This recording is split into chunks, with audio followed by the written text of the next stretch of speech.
Greetings and welcome to another video of the Hindu vocab series. So, let us begin. आज का पहला शब्द है woefully. Woefully इसका मतलब होता है बुरा, मगर सिर्फ बुरा नहीं, शोकमय बुरा के इतना बुरा. यहाँ पे देखिए इसको द हिंदू एडिटोरियल में यूज़ किया गया है इसको आज द हिंदू न्यूज़पेपर के एडिटोरियल में. तो यहाँ पे आप देख सकते हैं animal welfare in India is woefully inadequate. Inadequate मतलब कम है, जितना होना चाहिए उतना नहीं है. वोफुली, अब यहाँ पे वो ये भी कह सकते थे animal welfare in India is very इनएडिक्वेट, ये भी कह सकते थे, मगर वो यहाँ पर ये भी जिताना चाहते थे कि शोकमय है, इतना बुरा है कि डिप्लोरेबल है. सो वोफुली बैड है, वोफुली इनएडिक्वेट है. सेंटेंस में आप इसको इस्तेमाल कर सकते हैं the schools text books are woefully out of date. इतनी ज़्यादा शोक में बुरी है कि आज तक वहाँ पे सोलर सिस्टम में प्लूटो को एक ग्रह दिखाया जाता है जो बहुत पहले इसको हटा दिया गया था. सो वो fully out of date. Cricket के संदर्भ में कोई अगर रिसेंटली क्रिकेट फॉलो कर रहा हो समझ जाएगा. The Bangladesh cricket team performed woefully under pressure. जब वो प्रेशर में थे तो बिल्कुल ही शोकमय प्रदर्शन था उनका कि ऐसा रिएक्शन हो गया उनके फैंस का. इसका एंटोनिम ऑफ कोर्स होगा ब्लिसफुली. ब्लिसफुली अपने आप में एक बहुत ही सुंदर शब्द है, शायद आगे जाकर इसको और इन डेप्थ भी पढ़ेंगे हम किसी दिन. देखिए यहाँ पे वैसे आपको मीनिंग समझा देता हूँ. इसका मतलब होता है एक्सट्रीमली और completely happy, bliss, happiness. So of course बाद में आप ये भी कह सकते हैं एंटोनिम इसका ग्लैडली या हैप्पीली, शोक में बुरे का उल्टा. मैल्येबल. मैल्येबल देखिए यहाँ पर उसी सेंटेंस में है animal welfare in India is woefully inadequate and too easily malleable to accord animals even a reasonable guarantee of dignity. Malleable का यहाँ पे मतलब है लचीला, जिसको आप इजीली चेंज कर सकते हैं. वैसे इसको आपने साइंस में आई थिंक पढ़ा होगा 10th पे. मेटल्स होते हैं मैलेबल जिनको आप आराम से बेंड कर सकते हैं, मोड़े जा सकते हैं. इस संदर्भ में यहाँ पे कह रहे हैं इजीली कंट्रोल, जिसको आप इजीली इन्फ्लुएंस कर सकते हो, इजीली कंट्रोल कर सकते हो. सेंटेंस में इसको आप अगर देखेंगे तो ज़रा अच्छे समझ में आ जाएगा. Unfortunately most teenagers are malleable and give in to peer pressure rather easily. Peer pressure होता है दोस्त यार जो भी आपके साथ हैं उनका जो प्रेशर होता है कि फॉर एग्जांपल स्मोकिंग कई लोग ऐसे ही शुरू करते हैं, उनको अट्रैक्टिव लगती नहीं है, मगर आसपास के दोस्त जो लोग उनके साथ घूमते हैं वो कहते हैं स्टार्ट, ट्राई तो कर and they start smoking. Drinking, bike तेज़ी से चलाना, ये सब चीज़ें पीयर प्रेशर के हिसाब से ही होती है. तो ये ज़्यादातर मैलिएबल लोगों के साथ होता है जो इजीली इन्फ्लुएंस हो जाते हैं, जो ज़्यादा इजीली कंट्रोल हो जाते हैं. इसके अलावा आप ये भी कह सकते हो knowledge gives you power by making you less malleable to negative influences. आपको कम इन्फ्लुएंस्ड बना देती है, मतलब इन्फ्लुएंस्ड प्रोन, कि आपको कोई इन्फ्लुएंस कर सके उसके चांस कम हो जाते हैं क्योंकि आपके पास खुद ही काफ़ी सारी नॉलेज होती है, आपके पास भंडार होता है. So you feel confident. इसका एंटोनिम होगा रिजिड, जो हिलेना. कंकॉमिटेंट इंटरेस्टिंग शब्द है. देखिए यहाँ पे इसको यूज़ किया गया है. सम माइट व्यू रेगन, यहाँ पे रोनाल्ड रेगन जो अमेरिका के पूर्व प्रेसिडेंट थे, अब तो शायद उनका ही इज डेड नाउ, उनके बारे में बात की गई है. Some might view Reagan's arguments as taking a step too far if we were to see rights as concomitant with responsibilities. तो यहाँ पर ये कह रहे हैं अगर हम अधिकारों को concomitant होता है जुड़ा हुआ, accompanying, associated, happening, या ये भी मतलब होता है एक साथ हो रहा हो. आप शायद इसका ऐसे समझ रहे होंगे, अभी सेंटेंस में भी समझाऊंगा. तो यहाँ पे लिखा है if we were to see as right, जो आपके अधिकार होते हैं वो आप अगर उनको देखिएगा वो जुड़े हुए हैं आपकी रिस्पॉन्सिबिलिटीज़ या ड्यूटीज़ के साथ, तो आप क्वेश्चन कर सकते हैं कि हम ड्यूटीज़ कैसे इम्पोज करें एनिमल से. बेसिकली ये जलीकट्टू पे है पूरा एडिटोरियल. तो यहाँ पर कह रहे हैं कि एनिमल राइट्स की जब बात आती है तो अगर हम जो राइट्स होते हैं उनको रिस्पॉन्सिबिलिटीज़ के साथ ही जोड़ कर देखें, क्योंकि हम यही मान के चलते हैं कि अगर आपके पास अधिकार है तो आपके पास रिस्पॉन्सिबिलिटीज़ भी हैं. तो आप जानवर को कैसे रिस्पॉन्सिबिलिटीज़ के बारे में बताएंगे. एक वैसे लीगल आर्ग्यूमेंट है, उसमें ज़्यादा जाएंगे नहीं यहाँ पे. सो देखिए यहाँ पर द मीनिंग ऑफ कंकॉमिटेंट का मतलब बताया गया है कि accompanying associated. अब सेंटेंस देखते हैं. Concomitant with his obsession with money was a desire for love. जो उसका एक ऑब्सेशन था पैसे के साथ, वो जुड़ा हुआ था एक डिज़ायर जो था प्यार के लिए, कि वो चाहता था कि मैं बहुत सारा पैसा इकट्ठा कर लूँ, मगर क्यों, अल्टीमेट एम था कि perhaps if I have enough money someone will love me. Concomitant जुड़ा हुआ था, उसका ऑब्सेशन उसके डिज़ायर से जुड़ा हुआ था. It was happening at the same time.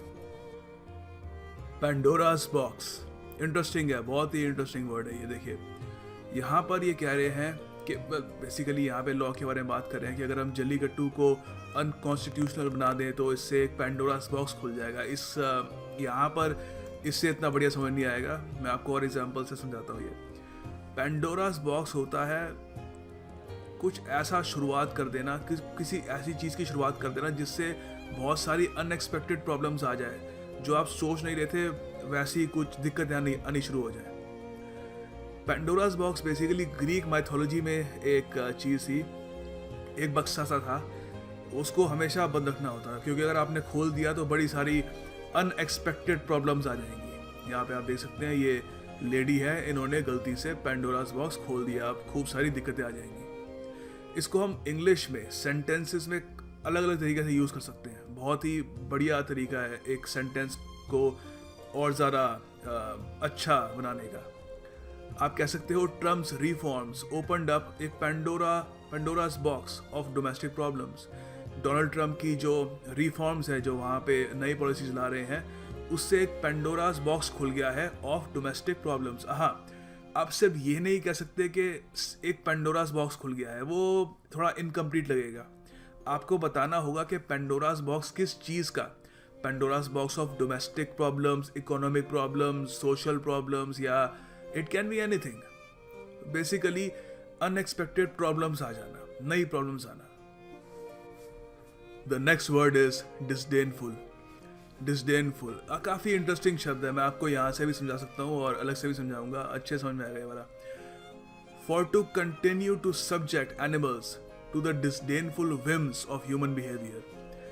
यहाँ पे दोनों समझाऊंगा शब्द, डिसडेनफुल भी समझाऊंगा, whims भी समझाऊंगा. डिसडेनफुल का मतलब होता है, देखिए इसका मेन होता है कि एक ऐसी फीलिंग कि किसी को नापसंद करना, क्योंकि आप ये मानते हो कि वो चीज़ या वो इंसान आपकी अप्रिसिएशन के लायक नहीं है, आपकी इज्जत या आपके सम्मान के लायक नहीं है, इसलिए उसको बहुत ही अपने से छोटा समझना. तो डिसडेन का मतलब ये भी कह सकते हो अभिमानी, कह लीजिए अभिमान से भरा हुआ, कि ये तो मुझसे छोटा है और ये मेरी रिस्पेक्ट डिजर्व नहीं करता और इस वजह से मैं इसको पसंद भी नहीं करता. सेंटेंसेस में समझाता हूँ और इसकी जो एसेंस है आपको और अच्छे समझ में आएगी. I have so much disdain for cheaters. जो लोग चीटिंग करते हैं उनके लिए मैं बिल्कुल कोई रिस्पेक्ट ही नहीं है, उनको एक तो बिल्कुल पसंद नहीं करता और ये भी मानता हूँ कि मेरी रिस्पेक्ट के लायक भी नहीं है वो. एक और सेंटेंस समझाता हूँ, उससे तो पक्का समझ में आ जाएगा. मेरे जो वेजिटेरियन दोस्त हैं, मेरे जो शाकाहारी दोस्त हैं, वो मेरे जो KFC के प्रति, KFC आपको पता ही है चिकन वगैरह की एक रेस्टोरेंट की चेन है, तो KFC के प्रति जो मेरा प्यार है उसको डिसडेन करते हैं.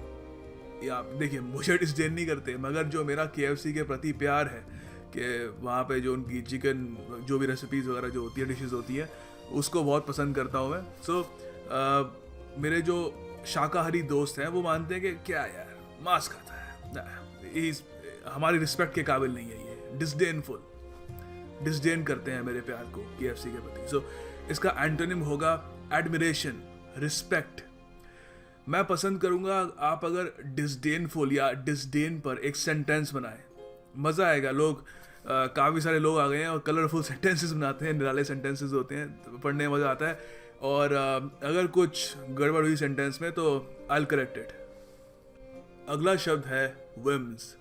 देखिए अभी हमने यहाँ पे पढ़ा for to continue to subject animals to the disdainful human whims. Disdainful आपको पता है ये मानना कि सामने वाला मेरी रिस्पेक्ट, मेरी एडमिरेशन के काबिल नहीं है, उसको अपने से छोटा मानना, बहुत छोटा मानना.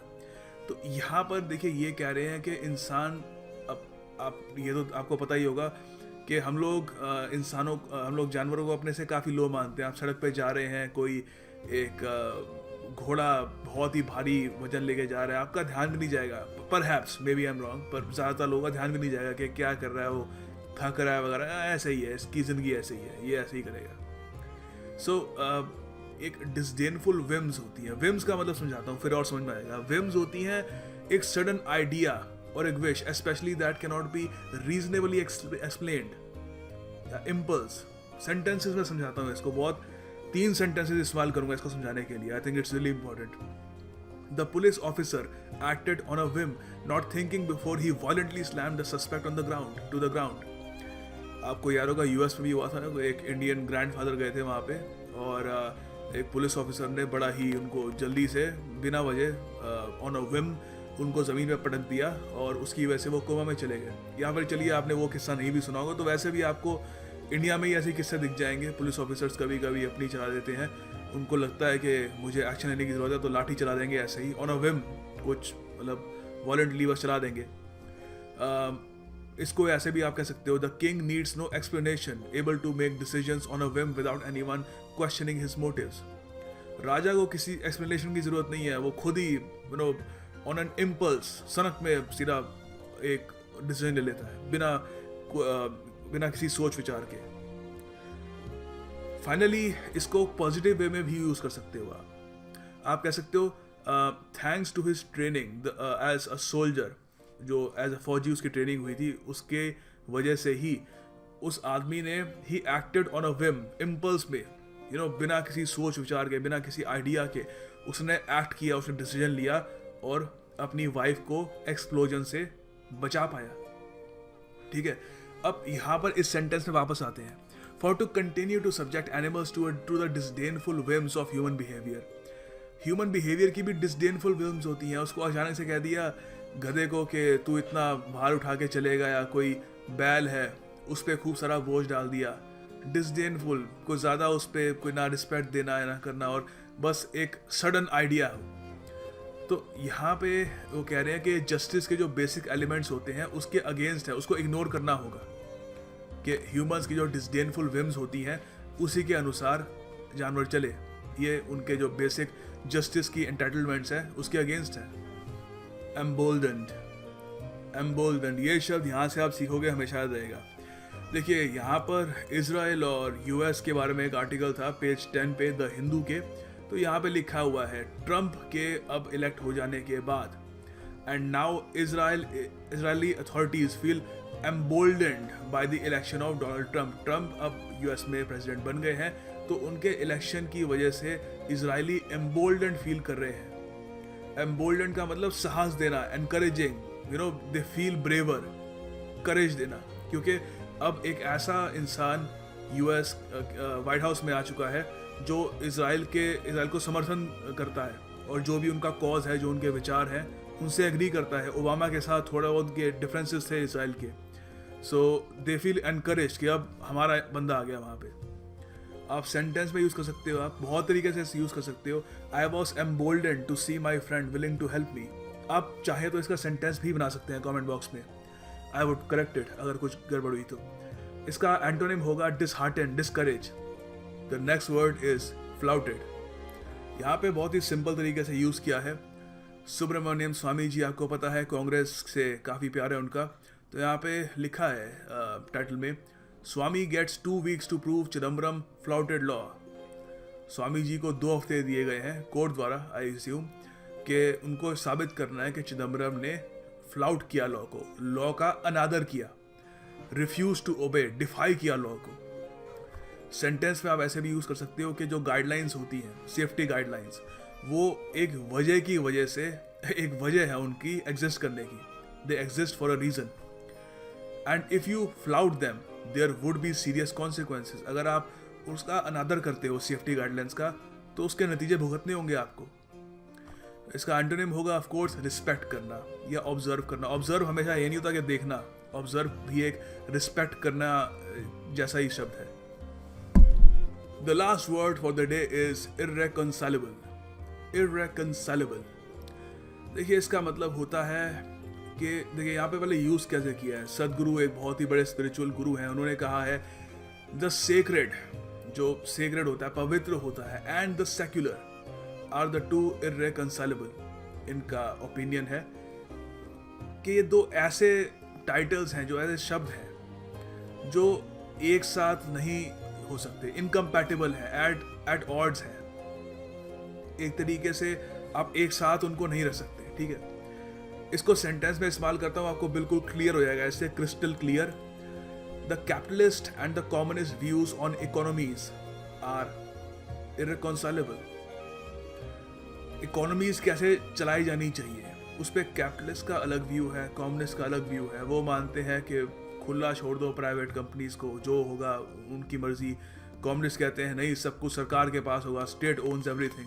तो इकोनॉमीज कैसे चलाई जानी चाहिए, उस पर दोनों के व्यूज इररेकंसिलेबल हैं, एट ऑड्स हैं, इनकम्पैटिबल हैं।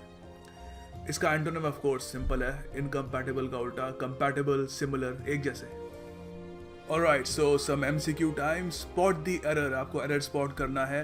The interviewer asked the candidate to what district he came from. आप एक काम करिए, इसको खुद अटेम्प्ट करिए, डोंट वरी, इसका आपको आंसर पीडीएफ में मिल जाएगा। पीडीएफ हमेशा कमेंट सेक्शन में होती है, मैं खुद उसको पोस्ट करता हूँ and it's easily available there. आप आराम से ढूंढेंगे, मिल जाएंगी।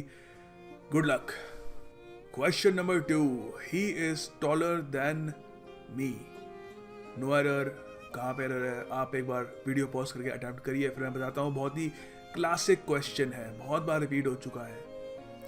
देखिए, अगर आप ये स्पॉट द एरर की प्रैक्टिस करते आए हैं बहुत लंबे समय तक, आप आराम से कह देंगे द आंसर इज सी। और एरर क्या है, me, he is taller than आई।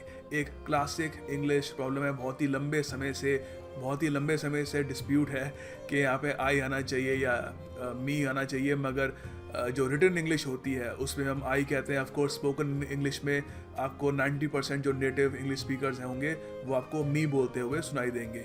हमको यहाँ पे रिटन इंग्लिश से मतलब है, so the answer is I. Alright, this is interesting, देखते हैं ये कितनों का सही होगा। The audience are requested to be in its seats. आप बताइए कहाँ पे एरर है या एरर नहीं है, एक बार वीडियो पॉज करके अटेम्प्ट करिए, फिर मैं आंसर बताता हूँ इसका। ऑलराइट, होपफुली आपने वीडियो पॉज करके क्वेश्चन अटेम्प्ट कर लिया होगा। इसका आंसर देखिए बता रहा हूँ, द ऑडियंस सही है, नो प्रॉब्लम, ठीक ठाक है। द ऑडियंस आर रिक्वेस्टेड, जी हाँ, no problem, the audience are requested, audience है, प्लूरल है। To be in its seat, no, it's seat नहीं होगा, यहाँ पे प्रॉब्लम है। To be in their seat, ठीक है। सो ये प्रॉब्लम है, so the answer is C.